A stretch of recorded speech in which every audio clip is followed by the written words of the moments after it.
Hello everyone, welcome to the course ESDM. I am Professor Poonam Shinde, Assistant Professor at IT Department PICT. So in today's video, we are going to see what are the different process development models we have, and in this lecture we are going to cover waterfall model and incremental model and evolutionary model.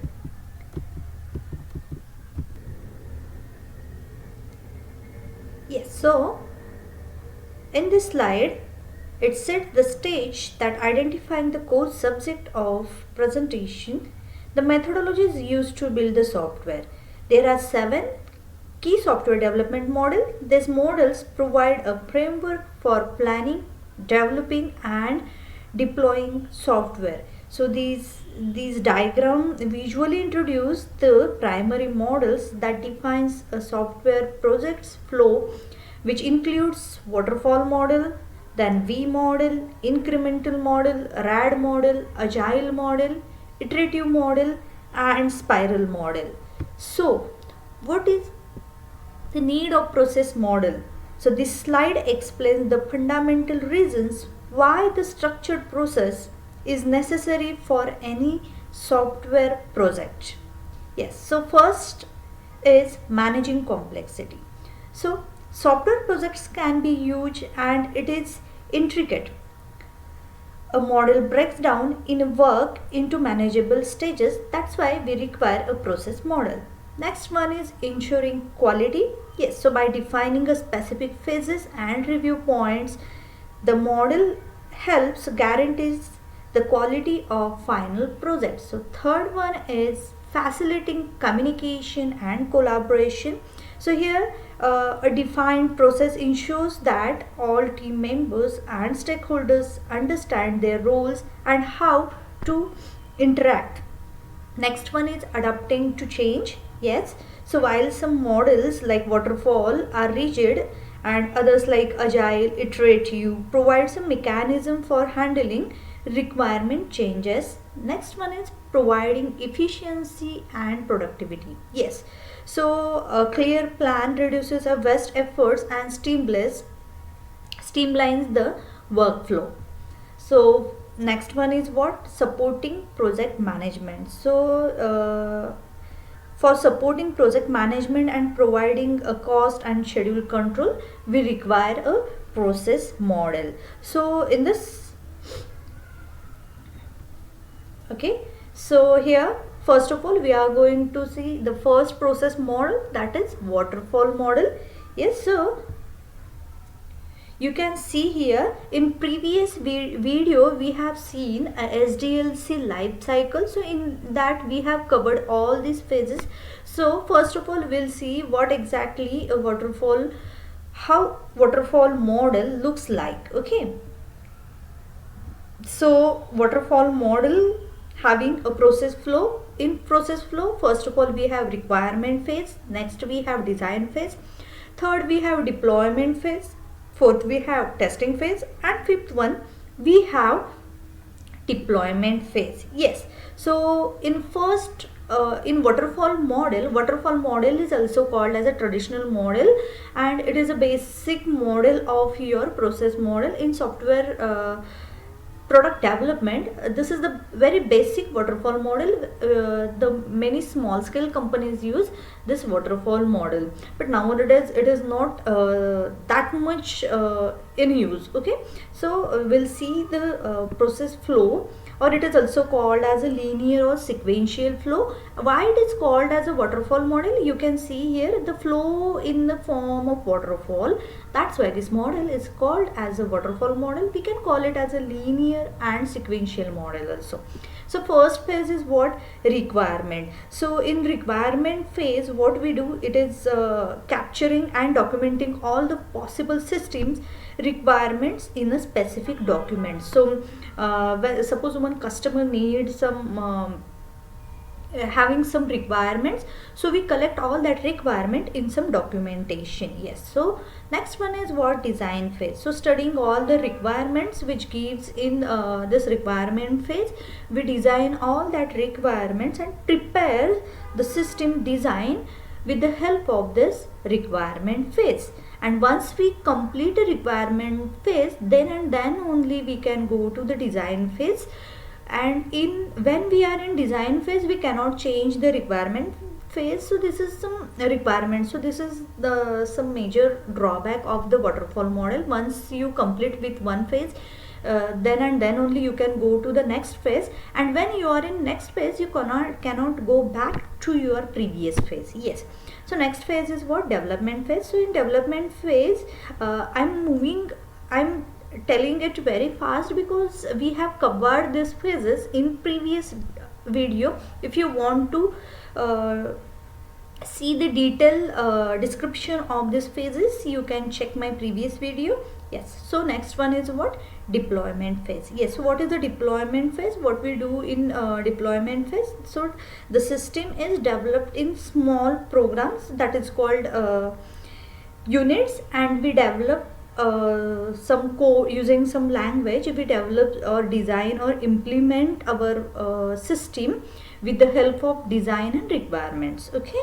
Next we have testing. So it is in this phase we integrate and test our code. So after each unit is tested, all units are integrated into a system and tested for fault or errors. Okay. Next we have deployment phase. Once the product is deployed in the customer environment or released to the market, so once it is ready, we completed all the phases: deployment, implementation phase, then testing phase. Once the testing is completed, our product is market ready, so we deploy our product, market ready product, to the customer. Yes. So this is how the waterfall model works. And next we have maintenance phase. Yes. So maintenance phase is what? After deploying our product to the customer, that releasing patches to fix issues or better versions to enhance the product, we have maintenance part. Okay. So this is all the description of our all the phases. Then next we have this slide provides a crucial evaluation of the waterfall model, where we have advantages. So first advantage is what? Simplicity. So it is easy to, waterfall model is very easy to understand and use. Next we have management. So it is easy to manage due to its rigidity and its simplicity. We can easily manage the waterfall model. Then we have clarity. Each phase has a specific deliverable and view process, and phases are completed at the time. So best use work well for the small projects where requirements are well understood. Then we have documentation parts. Yes. So all the process and results are well documented. Next we have the disadvantages of waterfall model. So you can see the list of disadvantages. So first disadvantage is what? Late delivery. No working software is produced until the late during the life cycle. Then we have risk, high amount of risk and uncertainty we have in this waterfall model. Then sustainability and inflexibility. These are the some major disadvantages of the waterfall model. Yes. So next point is yes, now we know what exactly the waterfall model is, but when to use this waterfall model. So this defines the specific scenarios where the rigidity of the waterfall model is an asset. Okay. So best suited when. So first of all, first is what? This model is employed when the requirements are well known, clear and fixed. Yes. So when your requirements are well known and clear and fixed, then only we are going to use this model. The product definitely remains the stable. If your product is going to remain stable, that time only you are going to use the waterfall model. Then ambiguous requirements are absent. If you don't have ambiguity or ambiguous requirements in your system, means what? When the customer is very clear about his or her requirements, that time only we are going to use this waterfall model. And when the project is of short period, that time this waterfall model is useful. Okay. Next we have incremental process model. So you can see here, this marks the transition to more flexible modern models and focusing on the delivery of the product parts. Okay. So this is the incremental model. So it is a what are the key characteristics of this incremental model? So it is a partial system delivery. You can see here we have first increment, means what, we are delivering a partial part of our system. Then again we have increment 2, we are sending again some partial second delivery, second increment we can call it as a. Then we have n number of increments where we are sending the partial code, or we are sending code into the small partitions to the customer. Okay, so what are the key characteristics of this incremental model? It is a partial system delivery. The system is developed and delivered in small manageable pieces, and with each part adding a new feature to provide a version here. And it has a easy functionality. Yes, so basic functionality is available early in the project, allowing users to start with testing and system quickly. Then it is flexible for the changes. Yes, when we have this increment, yes, this incremented, so customer, or we can changes or new features can be added between increments and making a model flexible to involving needs. Yes, then it is a hybrid approach. Yes, so it combines the structured and linear approach like waterfall and iteratively flexible. Yes, so these are the key characteristics. And next we have iterative model. Yes, so iterative model is defined by its repetitive nature, cycling through core development phases. So first one is what, process flow.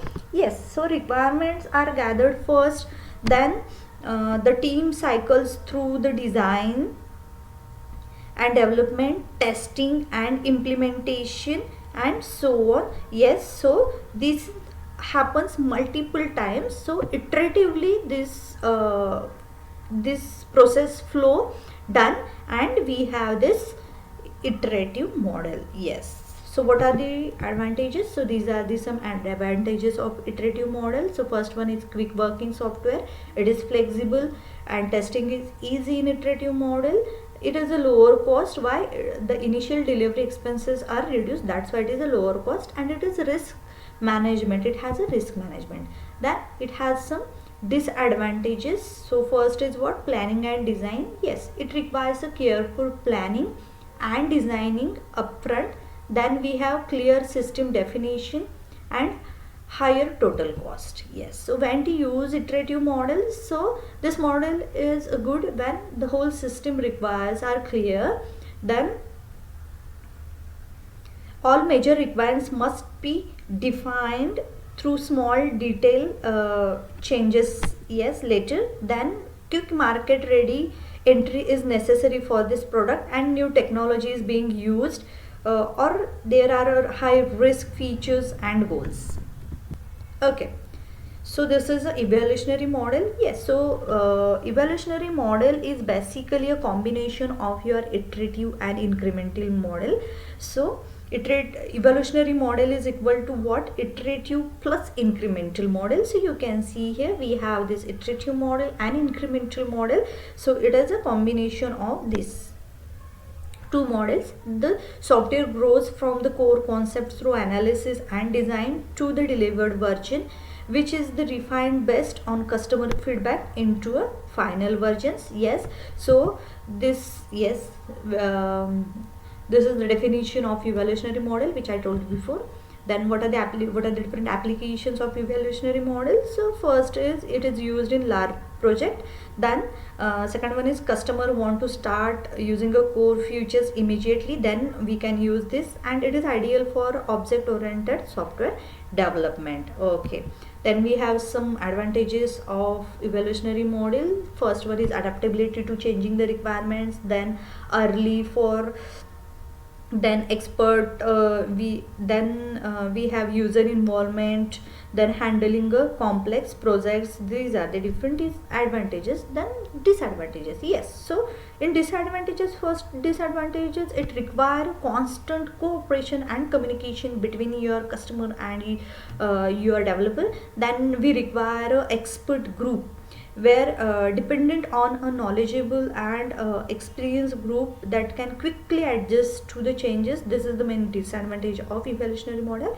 And it is a complex, means organizing and managing a several increments or iterations can introduce complexity and requiring a good project management. So these are the some.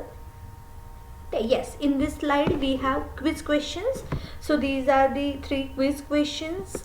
After solving these questions, you can put it into the comments. So first question is, what in the waterfall model, which phase comes immediately after system design? Yes, so we have seen this in first slide.